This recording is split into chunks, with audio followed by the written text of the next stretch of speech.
This is kind of why we love GGG. They're just willing to take these crazy risks. I think that's good and bad at the same time. I mean, I talk about this all the time. It's like my favorite issue. I know. That was I don't know. I might be wrong. People might clip this and send this to me. Welcome to another episode of the PoE Report podcast about all things Path of Exile 1 and 2 from myself, Dreamcore, and my co-host, Palstron. We're just getting through this huge gap between reveal and launch of Path of Exile 2, Return of the Ancients. How, dude? How's it going? Good, man. Good. This long wait, this 3-week wait was definitely weird. And I just wanted to explain something real quick because we do these seasonal podcasts. We don't do it weekly every week. We do it PoE 1 season, PoE 2 season. And this time around, since we have so much waiting time, we're actually going to have 6 guests with 6 podcasts. So we're going to stretch it out a little bit more. So just for people who are asking. But normally we do the 4 weeks. But today, we have a special guest. Today's guest, my favorite vegan streamer, the guy from the Germany, probably an engineer or something. Dead Rabbit, how's it going, man? Hello. Totally not an engineer. Basically, what I'm right now is suffering from bad imposter syndrome. I don't know how I made it into this podcast, but here we are. Also, yeah, I mean, I have the green sign right now. I finally managed to shed the ED contagion thing to now apparently be Plants guy. I don't know. I'm gonna have to watch. I'm gonna have to look for another build to play in the upcoming update to get a new image. Maybe I don't know. Yeah, we'll see. You don't want to be that one guy. That's you never want to be that because then Plants get nerfed and everybody's still asking, right? Like you don't want to be that. Yeah, exactly. No, my builds are too bad for that to ever get nerfed, so it's perfect. It's perfect. They got to keep the watering the plants in the game, right? It's timeless. It's just a timeless interaction. It's going to be there. All right. The keystone is a little weird, I will say. The keystone is. Okay. It was like, isn't there in some series or something? Isn't there like a thing you never want to be that guy at work? You don't want to be. I'm misremembering. Someone in comments probably knows what I'm talking about. There's like in this comedy series, there's like someone says like in the office you never want to be that guy. You don't want to be the food guy or the weird massages guy or whatever. The RF guy. Yeah, exactly. I mean, Fox has done pretty well, dude, with being the RF guy, I've got to say. Yes. So I don't want to. We'll see. Don't want to be the ED guy, maybe, just because I don't. Yeah. Okay, so one of the topics I want to get straight into in this podcast is this kind of trend we're seeing with this upcoming patch, where we have a couple of new Ascendancies coming into the game. We also have a bunch of new unique items, and the ones that have been showcased are a lot of kind of pinnacle boss drops, and they look very much. Their design is kind of, I don't want to say niche, but it's very specialized, and it's like. You're going to build your whole character around this, right? We've got the Raven Righteous Fire Staff, as people are calling it, right? We've got the Nightfall Shield that comes from the new Breach bosses there, and it's kind of like a dual skill, like a flip skill. You can throw your shield, then you can teleport to your shield and perform a slam. These are things that you're going to build. You're not really going to choose. I'm just going to pick this staff because it kind of goes with what I'm doing. You're going to build your whole character around it. I wanted to kind of get your guys' impressions on this with a view to this kind of the design going forward, because it's not really something we've seen a lot of in the past with PoE 2. People have been complaining a lot about, the unique item design in PoE 2, that they're kind of weak, they feel a bit bland, and even in the past we've had discussions on Ascendancies as well. Dead Rabbit, how do you feel about like the new unique items that were showcased in the reveal?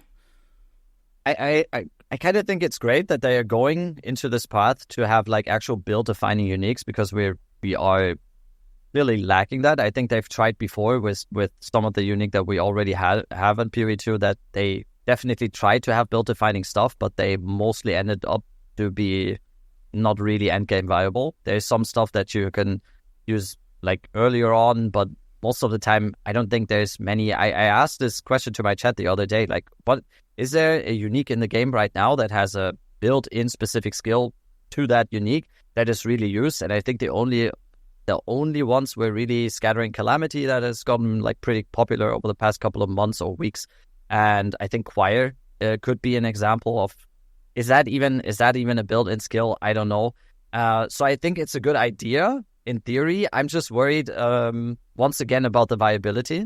It's very clear that they are trying to walk this path now with having these specialized unique, because it's very apparent in all the uniques that they've shown now that is obviously what they want here.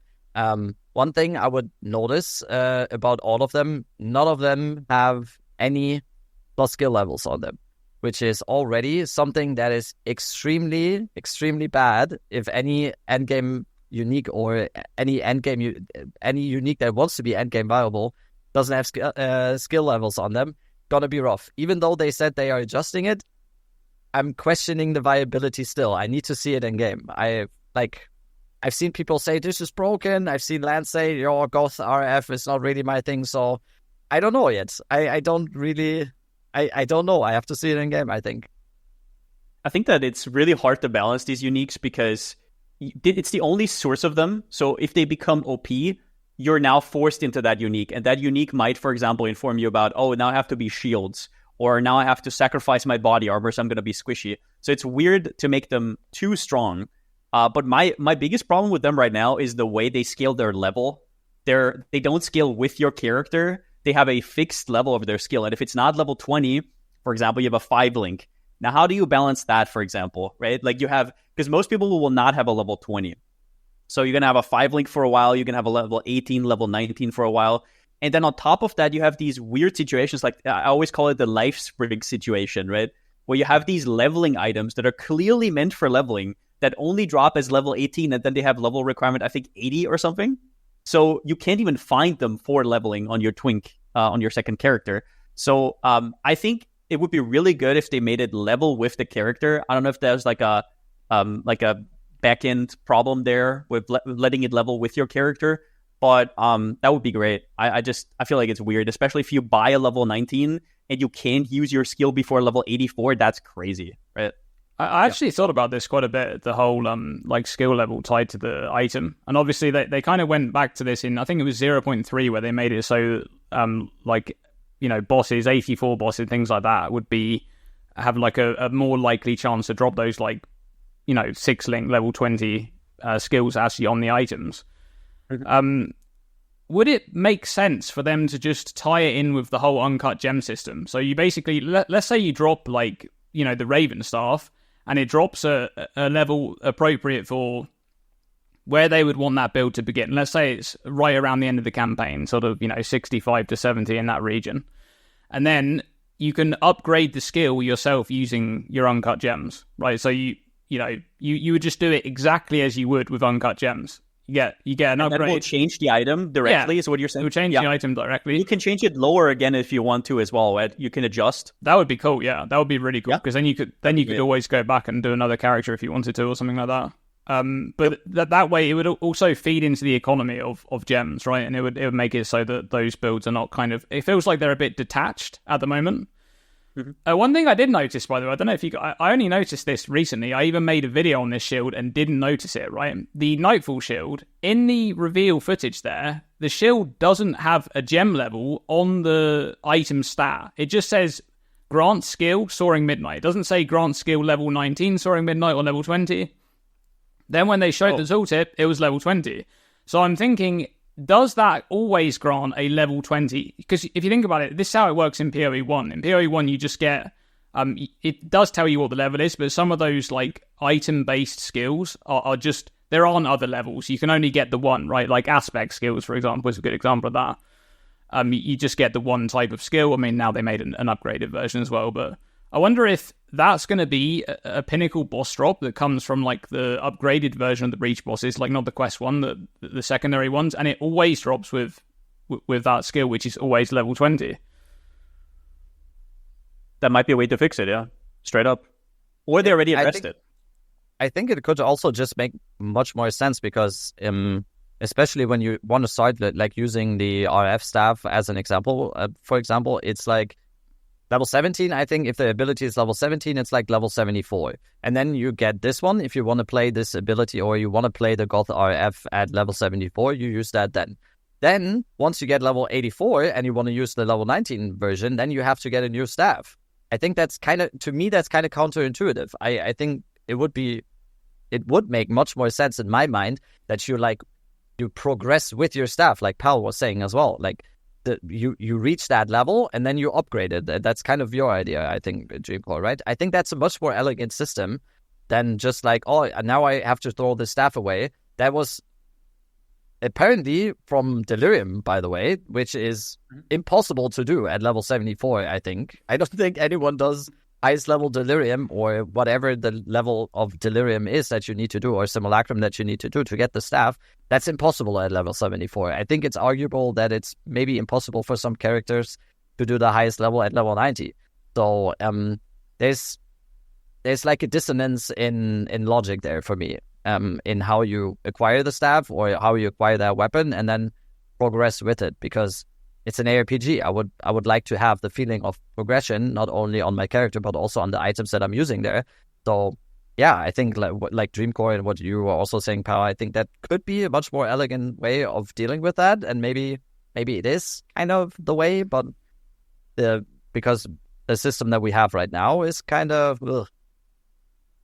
I agree with this, yeah, especially because what you said about progression is true. For me, the best feeling skills are the skills that you pick up right at the start, and then you progress through the whole game. And then the campaign also feels less bad because it feels like it's part of your progression and not just, oh, get to level 80 so I can finally put on my build. That feels bad because you feel like you're just doing busy work until level 80, until you can actually start your build. So that's also an issue with the level 52. Was it 51 or 52? I think it was 52. Skills in Path of Exile 2 that I really dislike. I feel like it's a little bit too high. It could be like 30 something maybe, but yeah, I guess that's not that important of an issue right now. But Dream, do you remember what the item requirement was of that shield that you saw, where it doesn't have a level? Yeah, 84. 84. Okay, interesting. Which is not right in terms of the current game. In the current game, 90, you need to be 90. Yeah, you need to be 90 for it. Yeah. I will say, just going back to that topic there, one thing that does really irritate me, and you were just getting onto it there, is you have that they've kind of designed these items that you will want to make a character to then shift into in the end game. Like usually in PoE 1, this is what you do: you kind of speed level through the campaign, and then when you get to the end of the campaign, you switch into your gear that you already have ready to go. And this is a normal thing in PoE 1. It's like you have a league starter, you're building up currency, you're re-rolling into something else. In PoE 2, we see less of that. I think there's a little bit there going on with the campaign and a bit of friction. They're kind of reducing that a bit with some of the pointers. But there's still the big issue there where you actually can't equip the item. Like you have this, like the Raven Star, for example, let's say you have that, and it's you need to be level 78. So I still need to get another like 10, 15 levels or whatever it is to actually be able to equip it. I want to be, when I get to the end game, I want to be able to transition into that build. I don't want to have to wait all this time to actually start playing the build that I've made the entire character to start playing, right? I think those things should be accessible from the moment you actually hit maps, and that would just be better overall.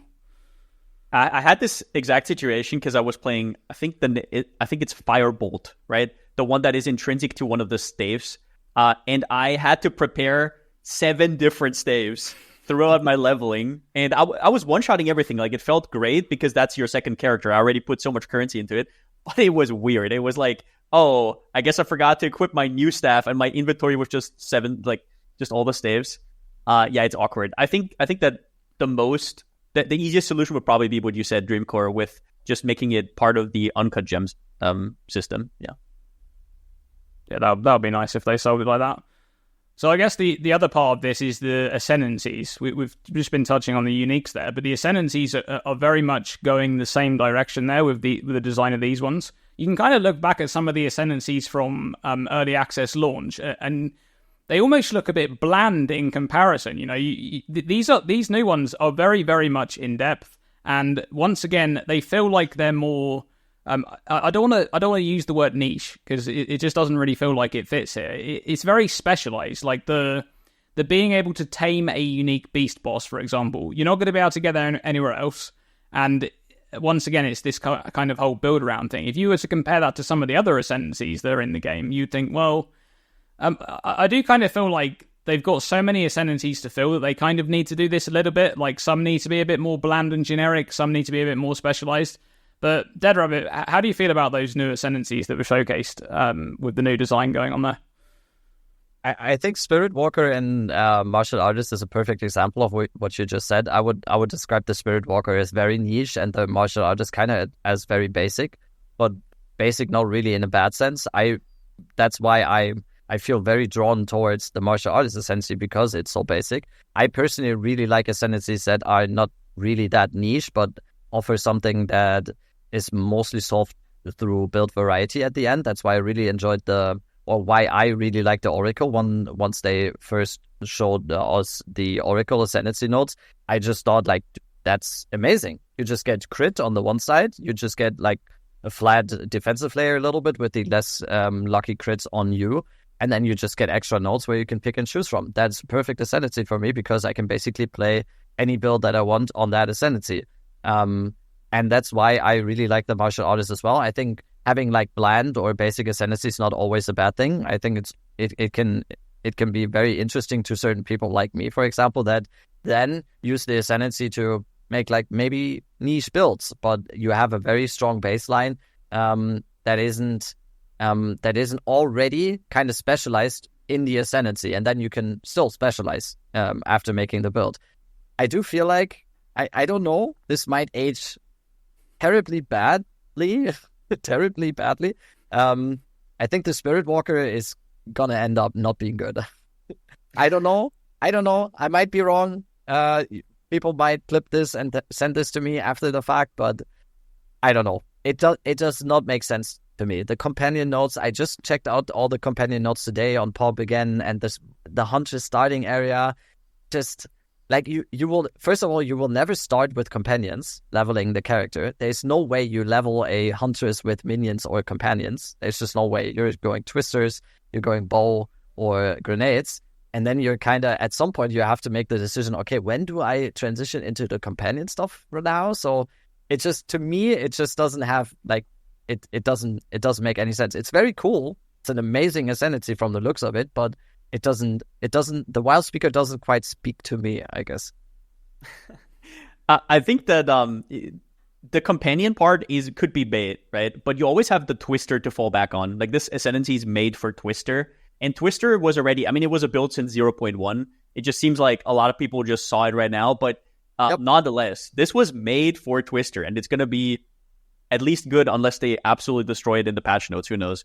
But the companion part, I still think is going to be interesting to see in the first week, because people are going to try to find bugs and buggy bosses and whatnot. And there's got to be something. There's always something. Yep.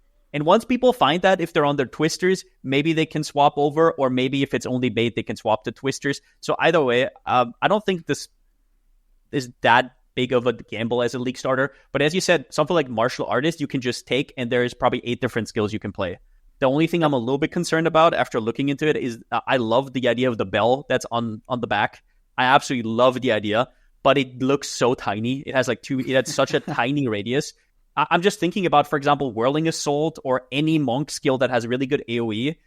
Everything's dying off screen. Meanwhile, you have like this tiny AoE around you, which just, even on bosses, you're not that melee. So you would have to have a lot of AoE scaling.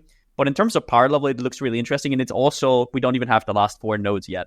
Those could be interesting for all we know. But what you said on bland versus these Ascendancies, I think that to begin with, in 0.1, the normie Ascendancies they put in were pretty bare bones. They were just trying to put something out so people could get their hands on it and start testing.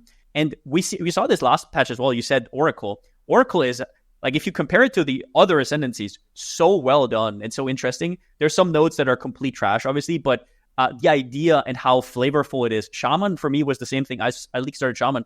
Really interesting Ascendancy, a lot more interesting than most of the other ones. So I think those are going to be touched upon. They already said they're going to rework Gemling and Chronomancer this patch, for example. They're going to get the same treatment.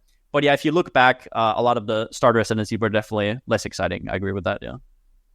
Yeah, I think that it's kind of the case that this needs to be a thing. I was just getting onto that a little bit there, where it's that they've got so many Ascendancies to cover in this game, and it's like they can't really make all of them so niche and specific and offer these interesting skills. I mean, like the Chronomancer is the one there that kind of stands out to me. Like, this is such an oddball Ascendancy, right? When you look at it on paper, it's got all of these like skills going on where you could again, you could just make your entire build around the idea that you can just reset cooldowns. Like, that's just such a cool concept, but so incredibly difficult to balance for them, with everything that comes in after it and everything that's already in the game. I think they said that the Chronomancer is getting a bit of a rework in this patch, so we'll see what they come up with. But I think generally speaking, I don't really mind the idea of both of them existing side by side.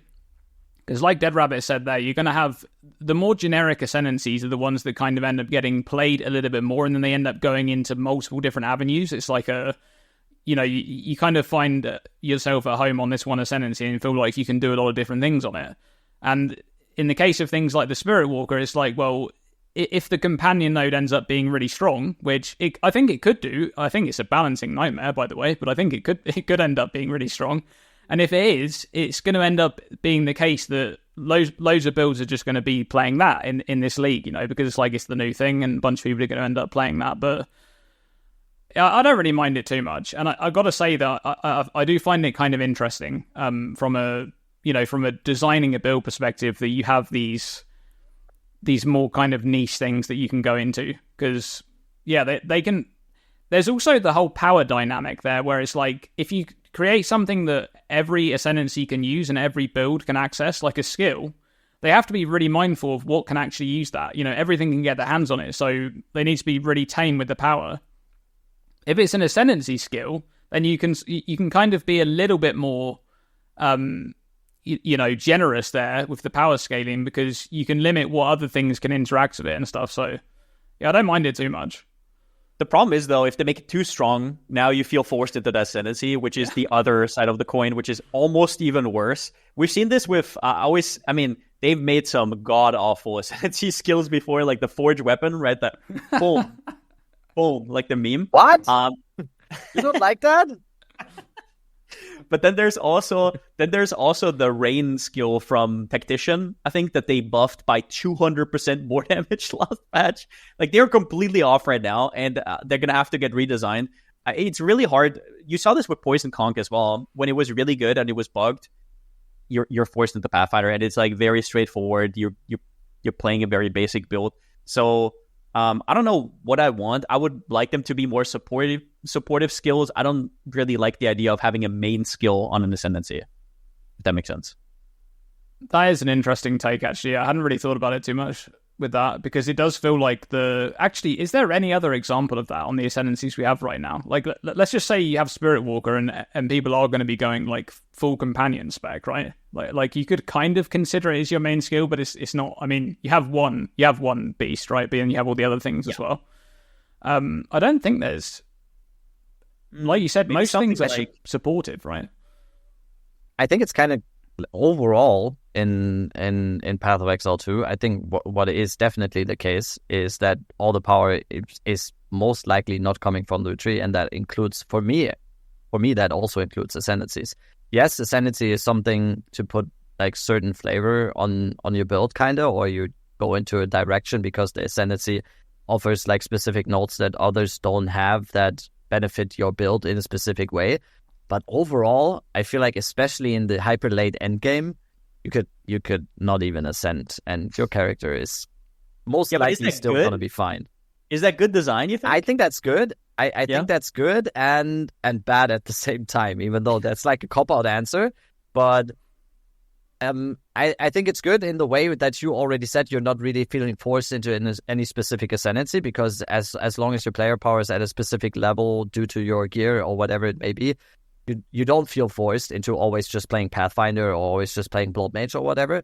But at the same time, it kind of waters down Ascendancies as a whole, and are Ascendancies still like defining for what your playing experience actually is. So I think it's a double-edged sword a little bit. But we've clearly seen that there are Ascendancies that are more picked than others. Generally, we've had like pretty severe percentages over the past couple of leagues, with the last league being kind of the most chill one, even because we had the domination of Blood Mage, Pathfinder, and Oracle, and they kind of shared that a little bit, as opposed to before we had like the Huntress domination or Deadeye domination. So yeah, I think it's a hard balance, and we'll see in the future how the power creep does. Because speaking about 0.5, there's definitely more power creep coming. Well, yeah, I mean, I guess we'll see with the patch notes that are coming up soon. The thing is with that is I kind of expect there to be quite a few nerfs in this patch notes, but we'll see, because I really do feel like they want to get the game into a better shape before 1.0. And that may mean quite a few nerfs, but they didn't really talk that much about balance in the Q&A. But I guess we'll see. Like, it's one of those things where I just think it feels like the game has been running away from them a little bit in terms of balance for a while now. So it might be the case that they have to pull back the power quite a bit. They might. They're pretty good with that. They don't shy back, right? Like they're definitely pretty aggressive with that. So they know when they have to get it done. All right. So speaking of balance, let's kind of move into the other big topic of this patch, which is the end game.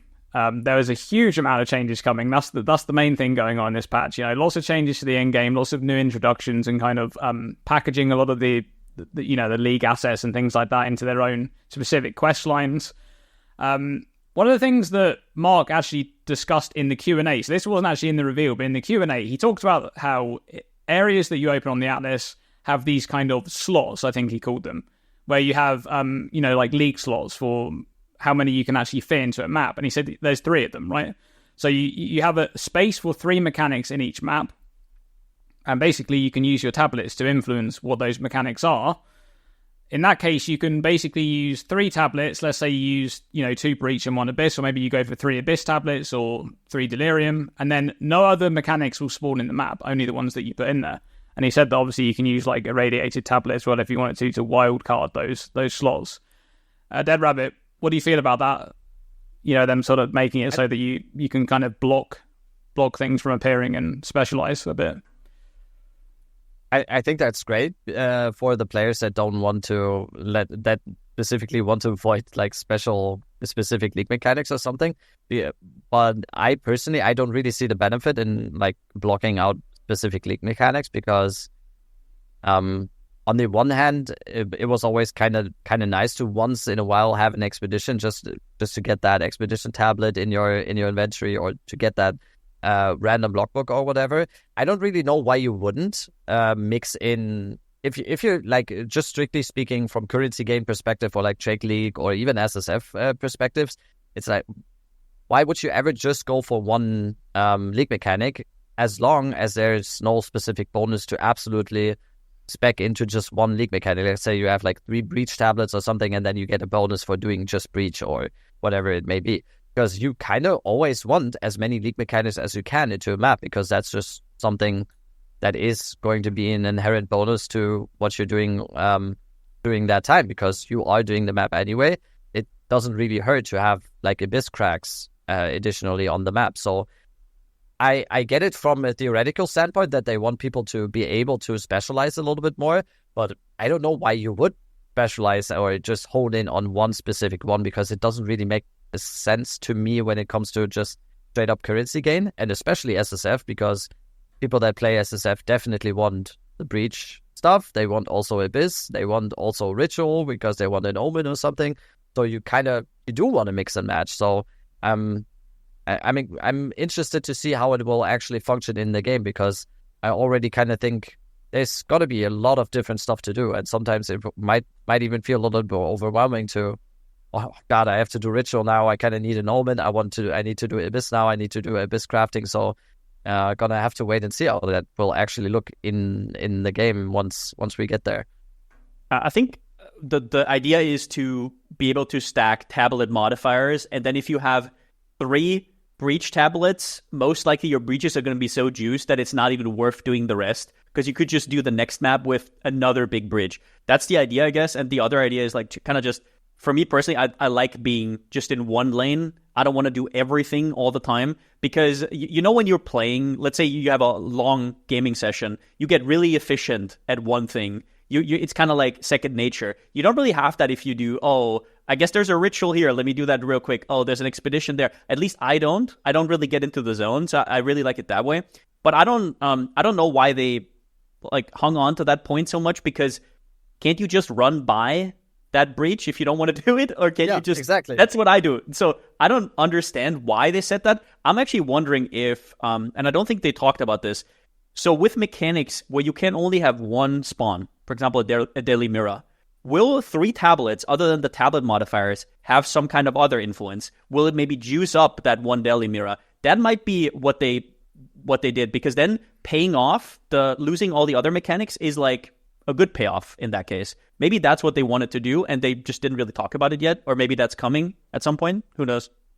Maybe they just think that there's going to be enough bonuses from stacking up all of the tablet modifiers that there doesn't need to be like a special bonus. But I was also wondering the same thing, whether like when you use 3 tablets of the same type, you get like an extra bonus on top. I don't know whether there's some kind of extra thing going on there.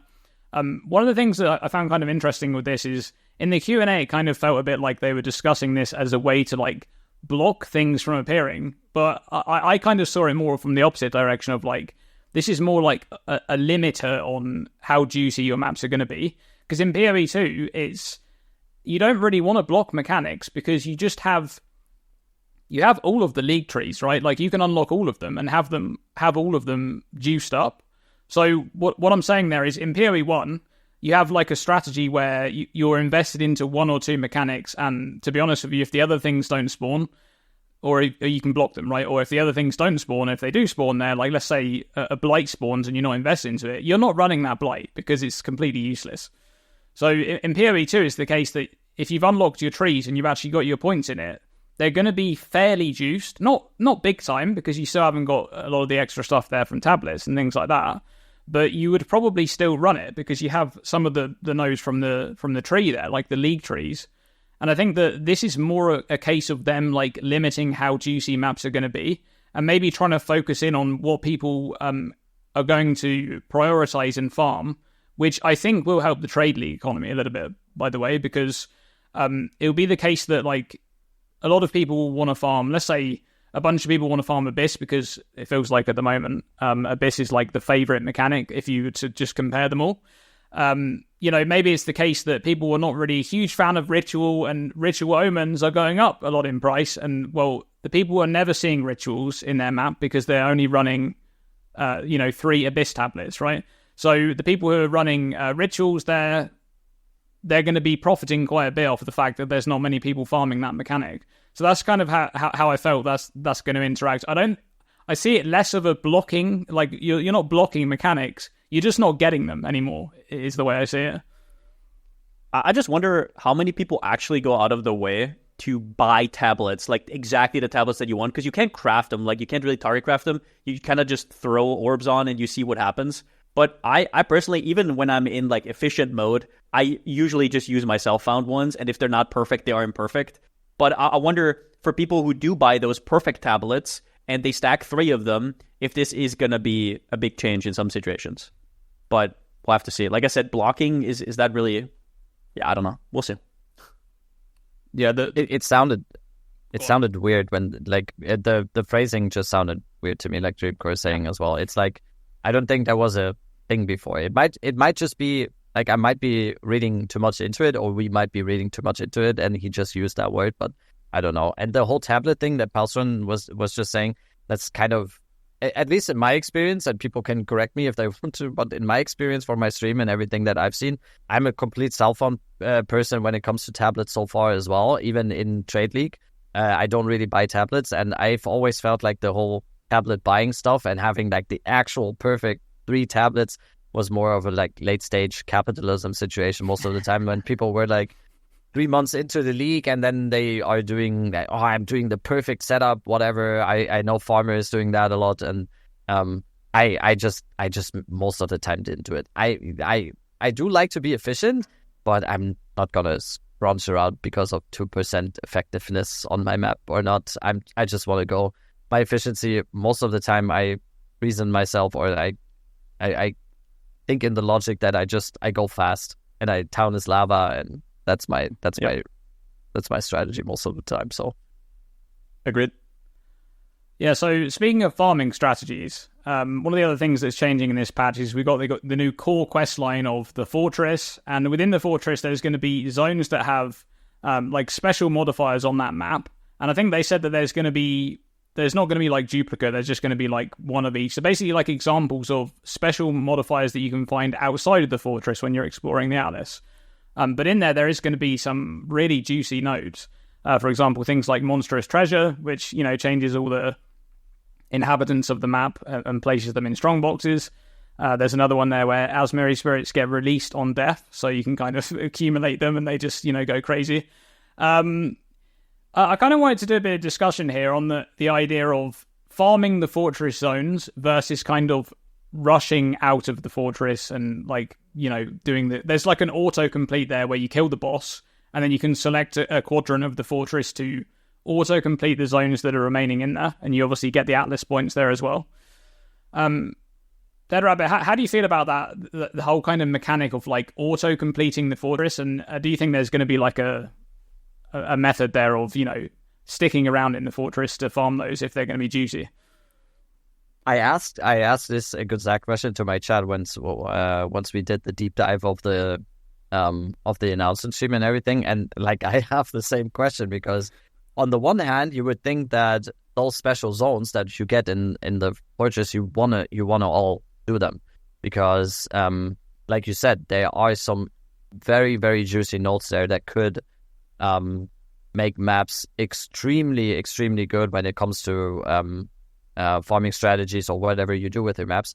The problem that I have is, at that point, I would assume, just from what we've seen so far, I would assume that most people are going to go for the fortress completion as fast as they can as their first thing. Because you get your Atlas points there.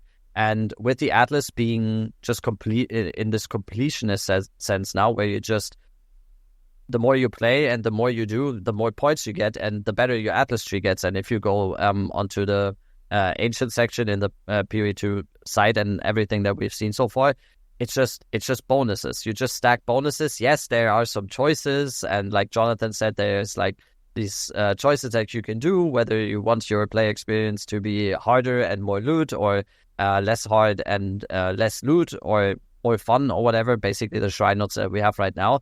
But it's always going to be beneficial to have all the points as fast as you can. So I think a lot of people will not feel like they have a choice when it comes to the fortress completion than to just rush it. I just don't know if it's gonna be doable like that early on into the end game, or if it's gonna turn out to be something where a lot of players realize that, oh damn, I can't just rush the boss over and over again because it's not that hard. It's not that easy or whatever. Or maybe I do want to do that map. So I have a feeling that people are gonna get forced into rushing the fortress, but there's probably gonna be a bunch of people that don't want to be forced into rushing the fortress. So once again, it is something, I say this a lot in this podcast, but once again, it is something I guess we have to wait and see. So it's crazy. It's almost like I don't like speculating without knowing stuff.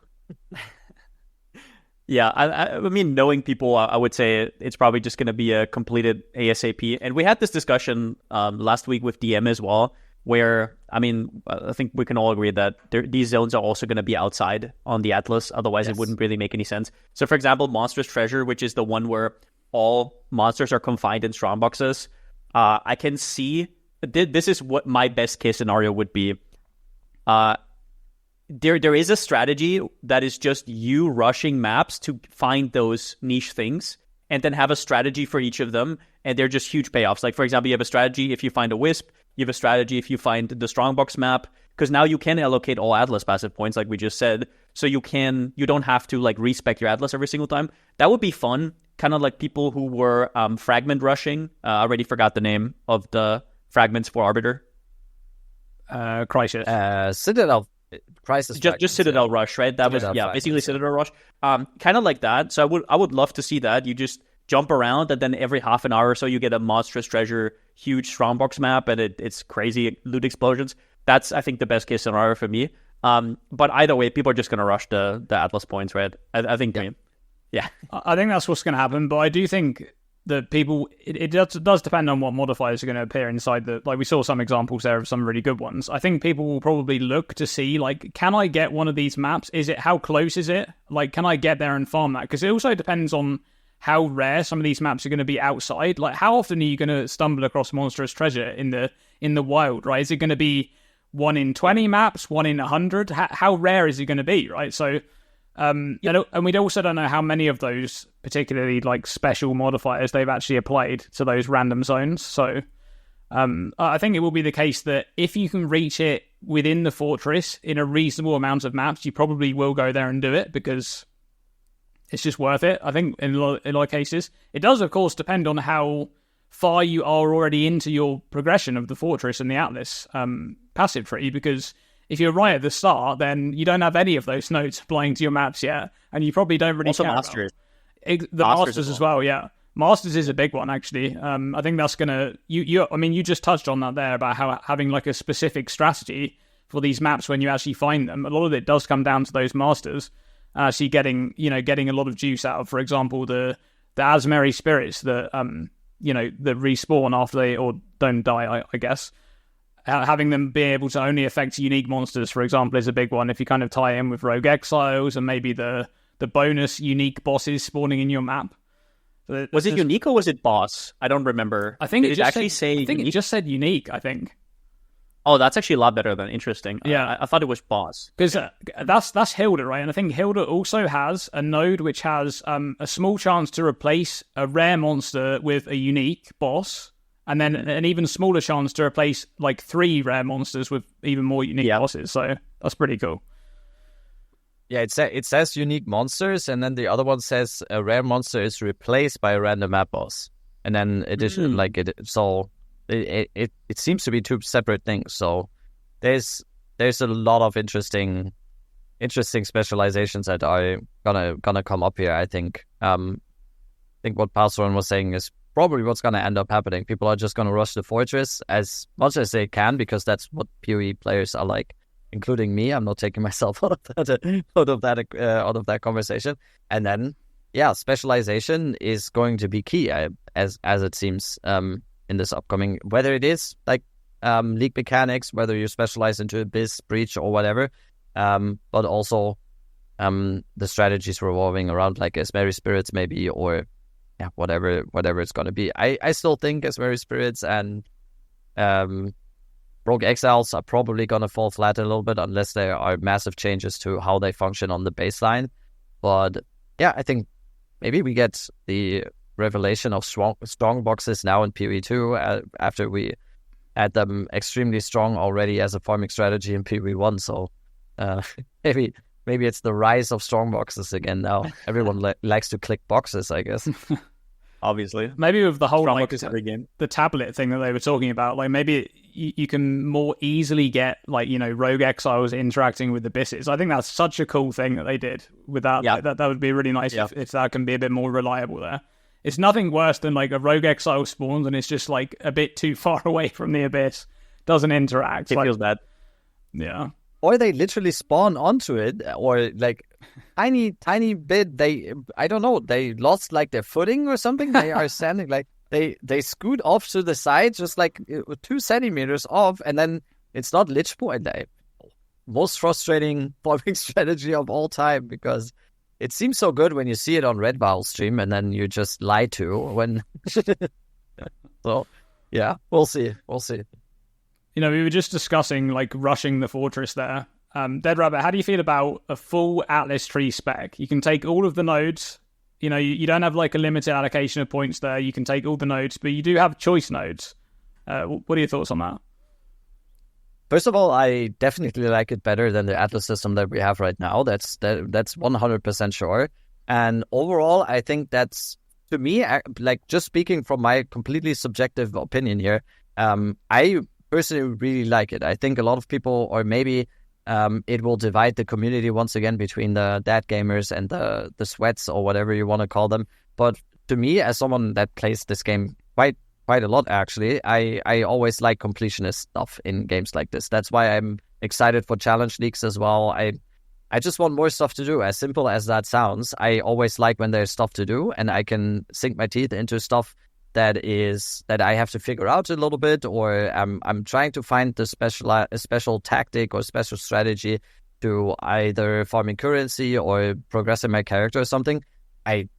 It's just, for me, it's a very simple equation that it's just good for me, because I like completion. in that way, because the Atlas system that we have right now it was just very bland, and I don't think it's hard to say, because even Mark said in the, I think it was the 0.4 interview or something, where he said, I think I'm quoting him even here, where he said like it just plain sucks and it's just bad, and I think it's a very good step into the right direction. Whether it is the end of all being that we have now forever in Path of Exile 2, I don't think so, but it's a very, very cool step towards more to do in the endgame, and the Ascendancy Masteries or whatever they're called, I just like a better, it's just an addition to that. And yeah, I think it's awesome. And the choice aspect, because that was your question, it's just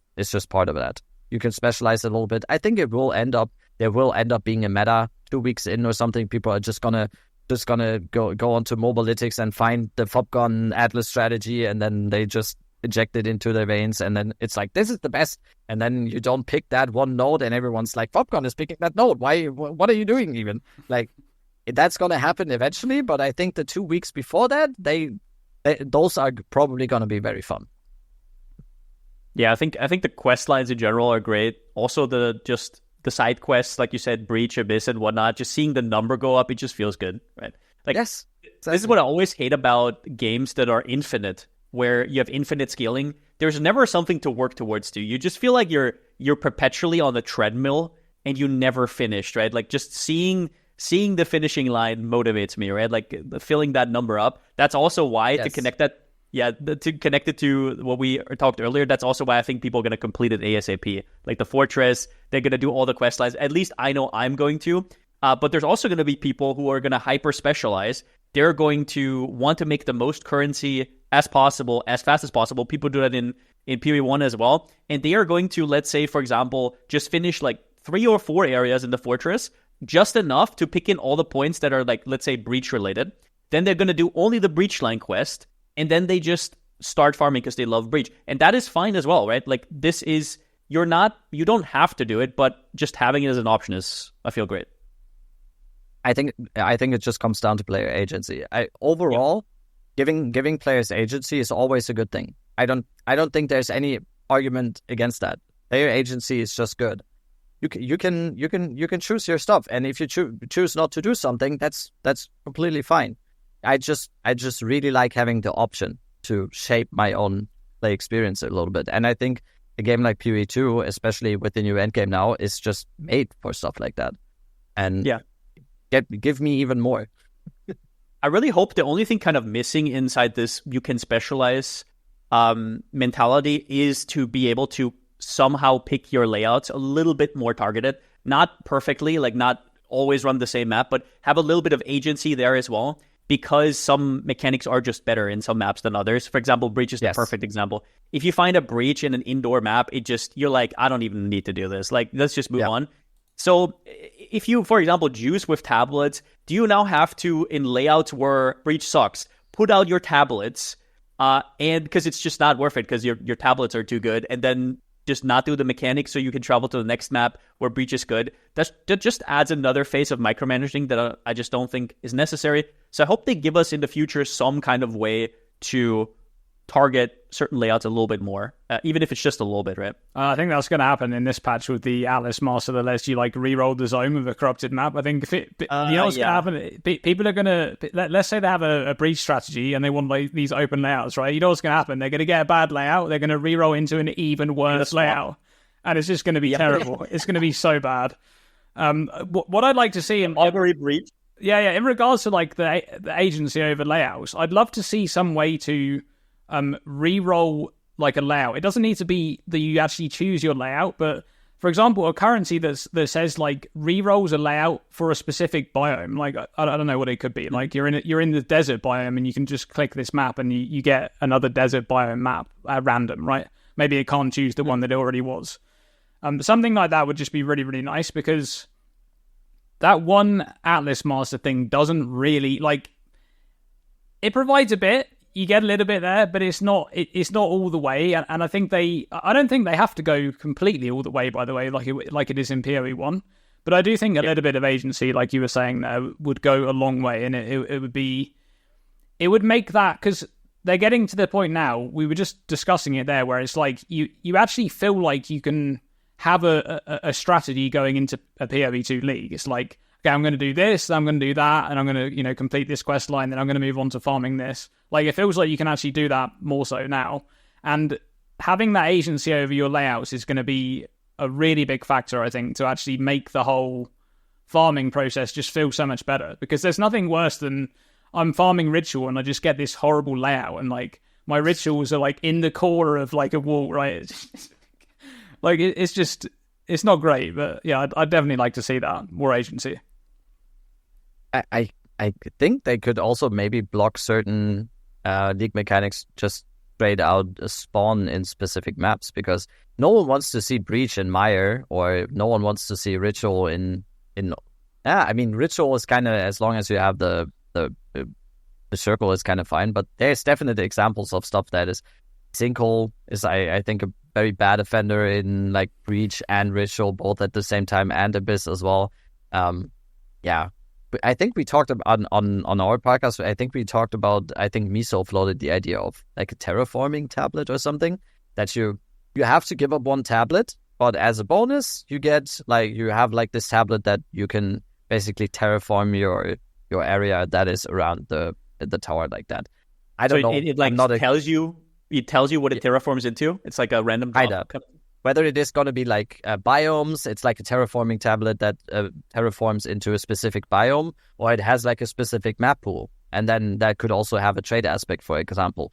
Like this guy has a terraforming tablet with only spring confluence and, I don't know, ravine or something. And then someone just goes, oh my God, every single map is going to be either ravine, confluence, or spring. That's crazy. I need that terraforming tablet. I think that's a possible. I don't know. I'm not a game developer. I'm very good at pointing out problems. I never have the solution though. So I'm just making suggestions. I think it's a great idea. Yeah, they could definitely do that. I also think the layouts in general are a little bit of an issue, where there's definitely some layouts that just should not be an endgame. I feel like they just kind of threw everything against the wall. They're just like, these are all the assets we have. Let's go. They could definitely stream. I mean, I talk about this all the time. It's like my favorite issue in PoE2 right now. I think yeah, the game would profit a lot, but we'll see. So in this patch, we have a brand new league mechanic, the Runes of Aldur, and this is kind of an interesting league mechanic in the sense that they're doing this one thing that I don't think they've done this even in PoE 1 in the past, where you've got the standalone league mechanic that appears in every zone, right? It's like this remnant that you click on, there's some undead spawning, and then you get to do some crafting with it. That is kind of a fairly basic league mechanic overall, but they're doing this thing where they're rolling that league mechanic into Expedition in the end game, so you kind of get it's in your maps as a standalone thing, and then if you're also doing Expedition, you kind of get more of it.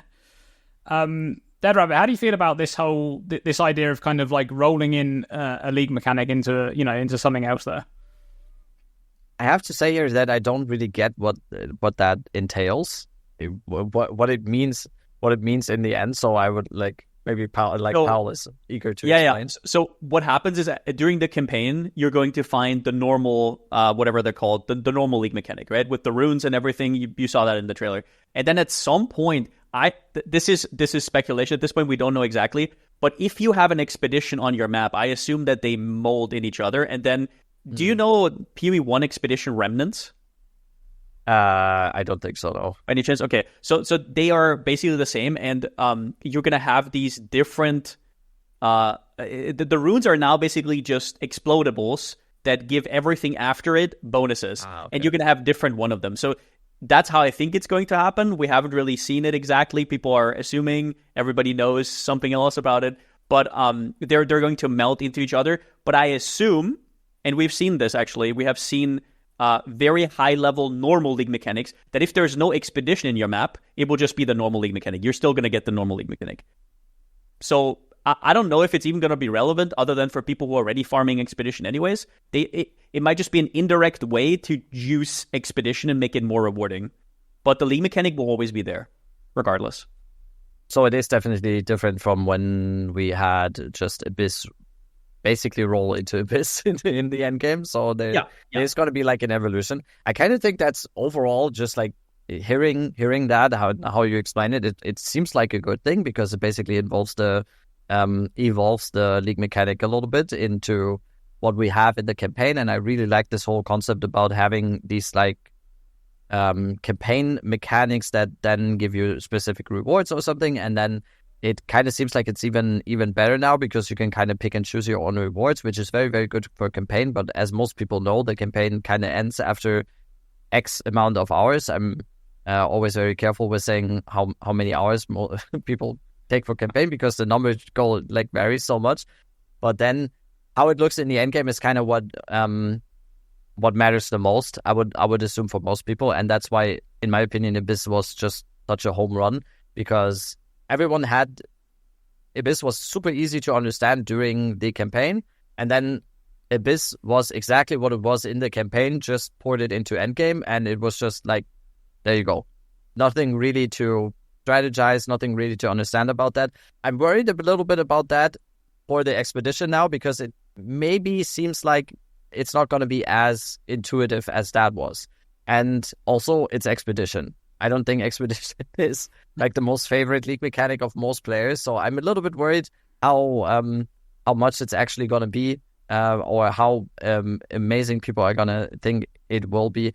I think overall, this whole thing looks amazing. I think everyone kind of agrees that this update looks to be insane in terms of quality and in terms of quantity, obviously, as well. So yeah, it's Expedition after all. I always really enjoyed Expedition. While everyone always hated on Expedition during especially the early league parts, it was always perfect for me because everyone ignored it, and I kind of did it a lot early on and got really rich every single league. So now it's more mainstream, so I have to find my new contrarian niche or something. I don't know. Everyone's taking that from me now.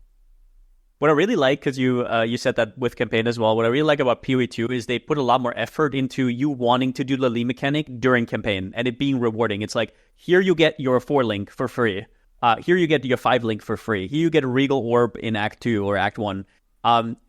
Like, people actually seek those out during campaign, whereas in PoE 1, a lot of the times what happens is people skip it until maps or until way later and they just rush through campaign. So I really like that. The thing about Expedition, by the way, because you said most people are not going to like it, I wonder if that's going to change, because Mark said that they're going to introduce the Keystone where you explode everything with one explosive, so it's going to be a lot easier. They're going to somehow implement that into PoE 2 from PoE 1, which made people like Expedition a lot more in PoE 1, just out of just convenience. So I wonder what they're going to do with that. And I also wonder if there's also going to be a niche where Runes of Aldur is going to be maybe better than with Expedition. Like, maybe it's just really, really good to rush Runes of Aldur with no Expedition in just white maps. Because we've seen this with Temple. We've seen they can make new mechanic really, really good. And Abyss was also absolutely insane when it came out. So they're definitely not on the safe side when it comes to rewards, which I like. Right? Yeah, I think you touched on a really good point there, that they make you want to do the mechanic in the campaign. I remember the Abyss League. I basically did every Abyss, right, in every zone as I was progressing through the campaign, because it was a good mechanic to interact with. Like, it felt like it was the appropriate difficulty, which is, by the way, quite rare for Path of Exile. Usually, like, being a hardcore player in PoE 1, I'm skipping most league mechanics because that's usually like there's a lot of overtuned stuff going on there. That's how you get one shot in the campaign. I'm just avoiding that, right? But for Abyss, it didn't feel like it was like way overtuned or something like that. There was definitely some problems at launch with like damage over time on the ground and stuff like that. But yeah, overall the mechanic felt great. I think in regards to Runes of Aldur being rolled into Expedition, I think there's a couple of things going on here, which is why they might have gone for it. The first is that they've done a bunch of reworks on the other league mechanics in this patch. They've done the Breach rework. They're going for a rework for Delirium there, and, there's some new stuff going with Ritual. Expedition felt like the one mechanic, I mean, Dead Rabbit, you touched on it there, where it's like, the mechanic just feels kind of boring, right? I'm not going to lie, and it doesn't feel like it has great rewards either. So I think what they're trying to do here is kind of make you want to play that league mechanic by adding something more to it. It's kind of Pow actually touched on it there, that it might be the case that you can like juice the Runes of Aldur a little bit more and get maybe a bit more out of it, or maybe it's the other way around where, you know, you can kind of get a bit more out of Expedition. But there's the other side of this where maybe this is early planning for the mechanic going core in Path of Exile 2. I think that when you look at the current idea of the endgame atlas on PoE 2, they've gone for this thing where there's like these static league locations. You know that when you interact with the first tower, the fortress is going to spawn. You know which directions you can go to get to Breach or to Ritual or whatever. And think that looks great right now. But imagine the game in 10 leagues from now, 20 leagues from now, right? Yep. Where, like, what's the map going to look like? How far am I going to have to traverse to get to my favorite league mechanic, which is now like, 25 maps over there, right? So it might be the case that they're planning to kind of roll in some of these mechanics. They're like, well, Runes of Aldur, even though it's a league mechanic in this patch, it's not going to be its own league mechanic in the future. It's going to roll into something else. And it makes sense that it rolls into Expedition because there are there's lore ties and stuff there anyway. But I'm not saying they're going to always do this with leagues in the future. I'm sure there's going to be plenty of like brand new standalone stuff. But I think we have seen this a bit more in PoE 1 as well, where it feels like they're kind of trying to develop older things and kind of interact a little bit more. We've seen a couple of things there where they've kind of delved into different mechanics where they could be sort of linked up. So I wonder whether indirect reworks basically is what you're saying? Exactly, yeah. That's kind of what it feels like. I mean, Expedition kind of feels like it needs an overhaul in a way to its rewards, I would say, but the actual mechanic itself, it might be alright, like you said, with the big bomb and like with the monster modifiers coming from Runes of Aldur. It might actually be really juicy now in terms of how much loot the monsters drop. Like, think about all of those monster modifiers coming from the Runes of Aldur, like, modifiers stacking up with the Expedition one. It's going to be kind of crazy. Also, you got to remember that if we want to be pirates and we're going to be in the sea, those are going to have the best layouts. They're all going to be like wide open and really like just the best to traverse. So that kind of tile set is going to be the best one. And you're just going to want to be in the waters, be a pirate, and get those free rewards from those tiles.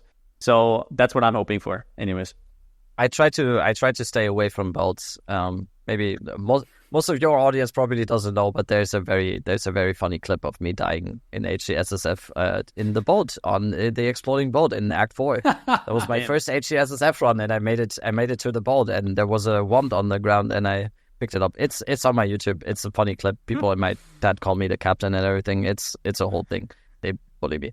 Actually, the rewards for Expedition are pretty good, by the way. Dreamcore. You get the Uthrid's lineage support gems are always going to be a staple in a lot of builds because they are so basic in nature and can just fit into every build, and they only drop from Oroth. At least they do in 0.4 now. Maybe they changed something around. And also, you have the flask. That was actually the thing that got me rich every single league, because I just early on I just farmed the flask because I always said like, yeah, that's something every build needs. I get the Uthrid's lineage support gems on the side. The rewards are actually kind of good.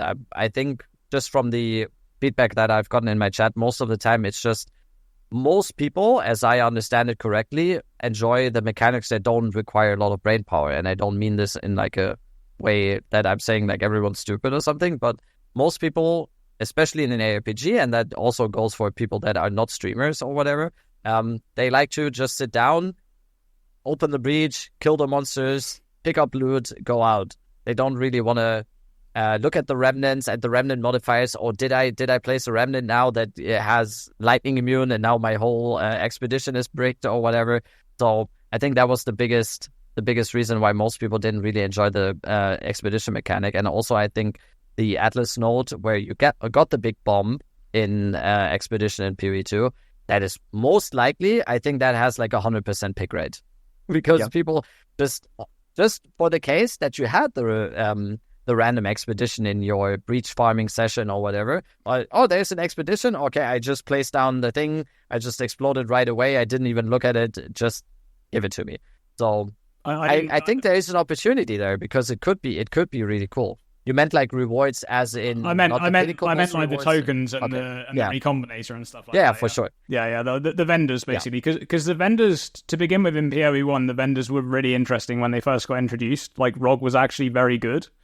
And then over time, like, ROG just got degraded by a bunch of other stuff that was added, and he also got nerfed at some point. So, and we even had, like, Gwennen was interesting, because Gwennen would give you uniques in PoE 1, like, quite common as well. Like, you would actually get uniques. And then suddenly Gwennen got, like, just completely destroyed, and it's just terrible now. So, yeah. I mean, they still have a purpose. Yeah. Traders get infinite gold, right? So, yeah.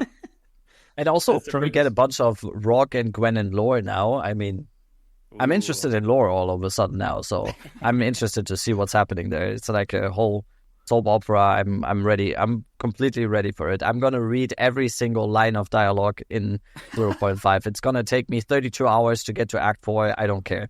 I'm going to read everything. Team Gwennen or Team ROG? Gwennen? Okay. Yes. You know, one other thing I wanted to touch on there, just on the runes of Aldur, is this league mechanic, the kind of more simple interaction and design of it compared to what we had last league, which was the setup of the temple and like the whole, interacting with the temple and building your own temple and this kind of stuff. Dead Red, what do you kind of like the more simple league mechanics? Are you someone who likes those more interactive, like more, in-depth, out-of-map mechanics? On the surface level, I love the basic league mechanics. It is, for me, it was always Breach is my favorite in PoE 2, always has been, always will be. When Abyss got introduced, that scratched the same itch for me, kind of, because it's basic. It's very, very similar. But that doesn't mean that from time to time, and especially I think the temple mechanic is a good example of something where it's actually fun to get into a specific strategy for that. It kind of depends a little bit on what you're looking for at the specific time, and that's once again something that comes down for me to player agency. I think there needs to be a variety of stuff that I'm offered that I can then pick and go, and then in the end I can't really complain about what I've made my playtime experience, what I've made it to be that way. Usually, I'm definitely leaning towards just brain of farming and efficiency farming, because once again, a lot of the time this game is, for me at least, about efficiency and going as efficient as you can. But also, it's a video game. It needs to be fun. I do whatever is fun to me. Sometimes I just want to be brain off, and that's the most fun to me. And sometimes I want to get into the deep strategizing aspects of getting the biggest snake that I can and farming that snake. That doesn't sound bad. But I also think we already have that phenomenon a little bit when it comes to whether, like, is it like a brain off mechanic, or is it a non brain off mechanic, or like a strategy mechanic? I think a lot of people are always going with the FOMO a little bit, and they don't care what's fun to them, or what is it like something that they have to pre-plan, or whether there's something they can just go in. This is sometimes a little bit of a FOMO game, and I think this effect is going to be extrapolated a little bit to 0.5 with all the stuff that we can do now, because on day 3, everyone's going to look at Exile again and see the clip of, I don't know, any of the streamers going into the Genesis tree and being like, oh my god, 3,000 divines dropped from the Genesis tree, and the next 3 days it's just going to be everyone in everyone's chat is going to be like, why are you not doing the Genesis tree? And then there's going to be the next day, the next Exile again, where someone drops a mirror from Ritual or something, and everyone goes like, oh my god, this Ritual strategy got me a house on Mallorca or something. That's also what Path of Exile just is. Everyone always goes with the flow a little bit, and there's trends and there's stuff to chase, and then what you actually want to do kind of goes on the back burner a little bit. I personally really like what you touched on here is kind of this mini game system. Like it wasn't really clear to me what I liked about league mechanics until I played Torchlight Infinite, because Torchlight Infinite has a very formulaic way they do their league mechanics. You run maps and you get points towards something, kind of like Temple, and then you do a mini game. So it's like, for example, you do 12 maps, then you do a card game which is completely separate from anything else, but you can master the card game, you get better loot at the end, and it's kind of a cool way to connect blasting with something that gets you completely out of that. And I kind of like that. And Temple was in the sense that you just ran maps and then you have this mini game to solve. The thing I didn't like about Temple was how volatile it was throughout the league. It got changed so many times. It like you said, that FOMO feeling was weird. And then they changed it randomly on hotfix 13, and all of a sudden everybody was panicking, and then they undid it and people destroyed their temples and whatnot. So that one, I didn't like the fact that once the temple is built, you're just set. Because I built the temple and I had a lot of fun while doing so. I had a lot of fun. I played the second wind and I had a lot of fun building my temple. But once I did, and it was just like, okay, now I'm just running through, getting divines. I understand that's appealing to a lot of people because you can just buy new stuff, right? You have your goals, that's cool. But I just felt like at that point, I'm just maintaining my temple. It's like, okay. So I would love a league mechanic where there's this perpetual mini game, either full on blasting, like you said, with Breach or Abyss, or have a mini game that you can actually like master. That's cool and takes you a little bit out of it, right? I'm exactly the same. I think the temple was, in theory, was an amazing league mechanic. As like just on a theoretical level, it was just. I don't know if it was executed poorly. I don't think that's the right way of saying that, but it just didn't work out the way I think they intended it to be. I had I'm exactly the same. I had so much fun building up the temple and getting into the weeds of all the strategies and everything. As soon as I was done with that, I lost all interest in it, because like 2 days in, when I was at the stage where I was dropping like 70 divines a run or whatever, I really, really just lost interest, because that's just not how I work. I think I always want to have. I will always want something to chase. I always want to see the next thing that is on, and just blindly, or not blindly, but just like mindlessly just dropping, and it didn't speak to me. It was actually the reason why I lost interest very, very hard in 0.4, much faster than 0.3 as an example, because I then went into HCSSF and everything, and that was like a blessing, because HCSSF is super fun. But overall, for me, at the point where you said the hotfix 14 or whatever it was, and the temple just got busted, Trade League for me essentially was dead. It lost all meaning, and I hope that never happens again. It will. I do find it really interesting, the whole like simple mechanic versus really in depth, and maybe some very easy to understand mechanic that appears in your map compared to something that they do like completely standalone out of map. This is kind of why we love GGG even from PoE 1, because they're just willing to take these crazy risks with mechanics, and sometimes they just really don't work. I mean, I go back and think about like Necropolis in PoE 1, which was kind of very simple in map. Like in map, you would just drop corpses, but they even got that like horribly wrong, because like the corpses would block your entire screen, and then you had to go into the graveyard, and But then of course there's tons of mechanics that are like very specialized that really landed with some people and then didn't with others. Like, for example, Trial of the Ancestors. I mean, I love Trial of the Ancestors. That was an out-of-map mechanic. But really important for that mechanic is, like, the actual in-map thing where you would just drop silver coins. That didn't affect you at all if you didn't like the mechanic. So if you were a player that didn't want to interact with it, you didn't have to, right? It didn't annoy you at all, is what I mean to say there. So I do think it is interesting, the design of them creating a more complex mechanic. So far for PoE 2, other than the temple, we haven't really seen them introduce a really complex league mechanic, right? They're all kind of simple. Like, we've got a couple of kill monsters in circle mechanics. We've got kill monsters that come out of a hole in the ground, right? They're quite straightforward in terms of what they are right now.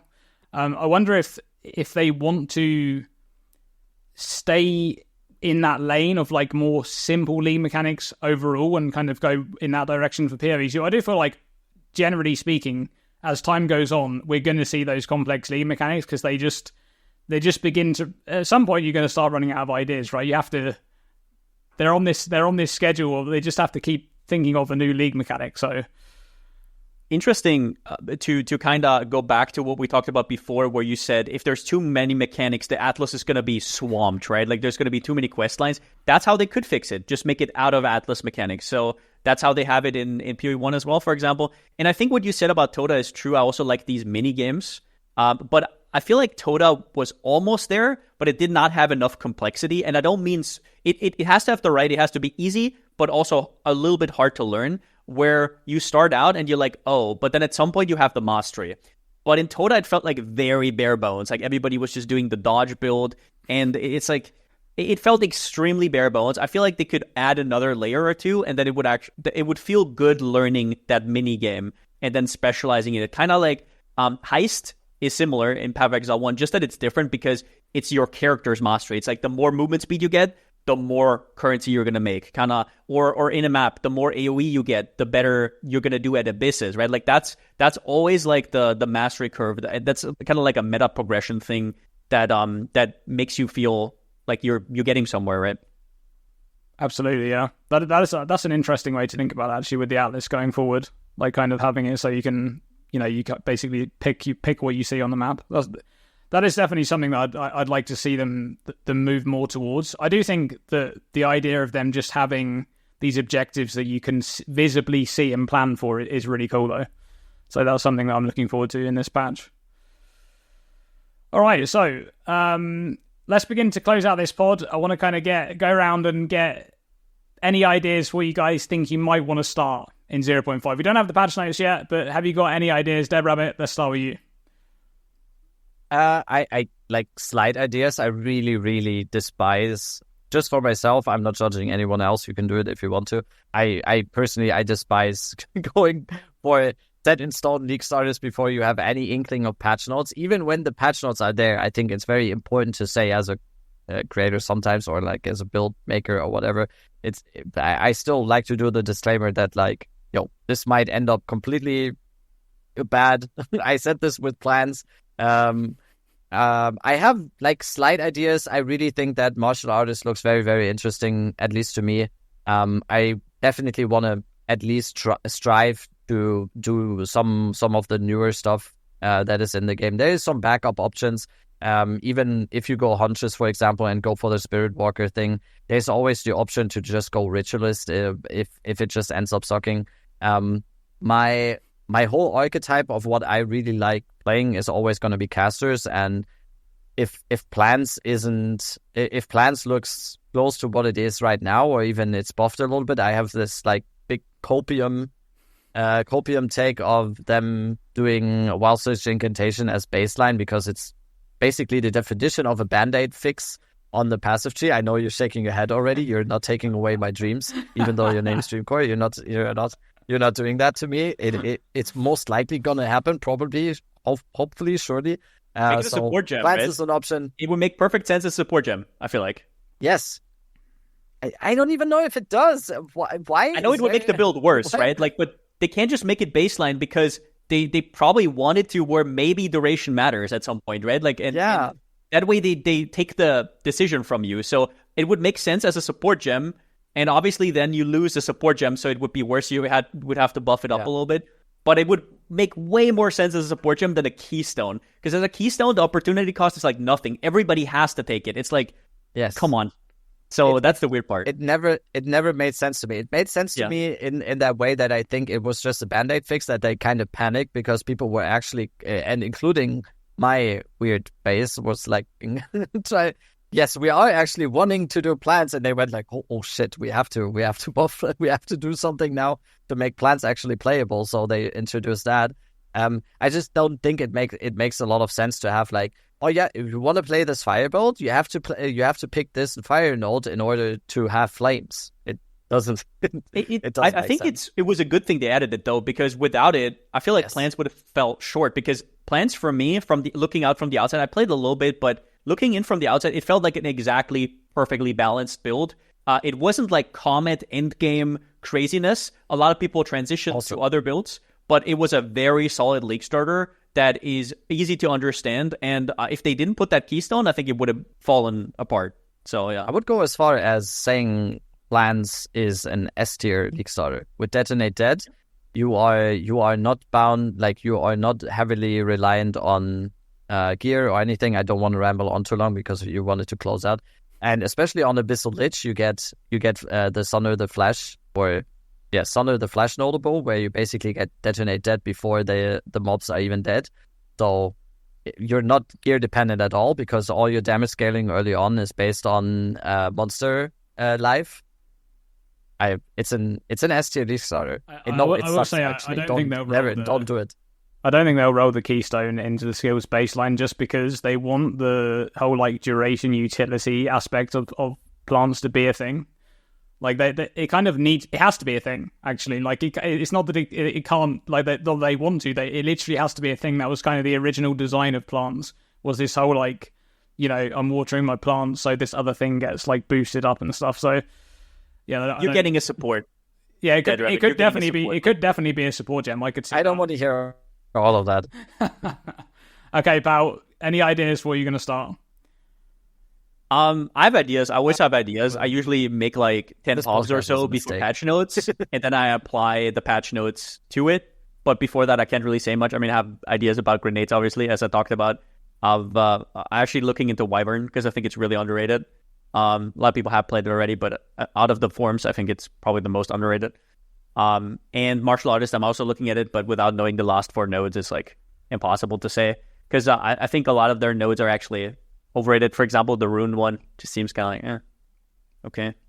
So, like, you actually have to have 8 clickable nodes. So we'll see what the last 4 do. And, yeah, I really like Monk because it has great AoE now with the whirling changes. And in general, like, Falling Thunder is incredible.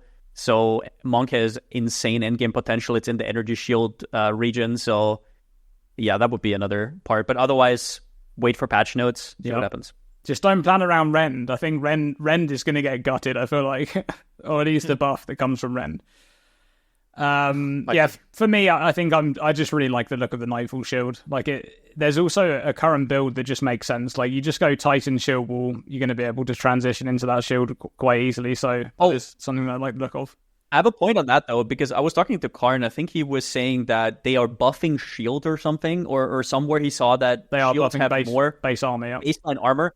Which actually means that shield that we saw, the unique shield, is actually a lot worse than we thought. Because we compared it, we said, with quality and everything, it's going to have 1,300. That's not that bad. But comparatively to maybe new shields that have a 2,000 plus armor and that scales your damage, that might be a huge payoff. So unless that slam has a crazy damage effectiveness number, it might be dead in the water. I hope not. Well, worst case scenario, it's still a travel skill. You can still offhand it, right? Like it still looks amazing. If you have a skill that you could just press every 3 to 4 seconds, that gets you a little bit further and it still clears. I mean, it's still going to have good enough damage to clear. That's still good, right? As we saw with Pounce and everything. What about that with extra pierces and like insane projectile speed so you can just travel across the entire map? There's no way that's going to work, but yeah, we'll see. Yeah, I think I actually worked that shit out. I think... Go on. No, sorry, it's your podcast. Yeah, I was just going to say... I think that's going to be played on Infernalist.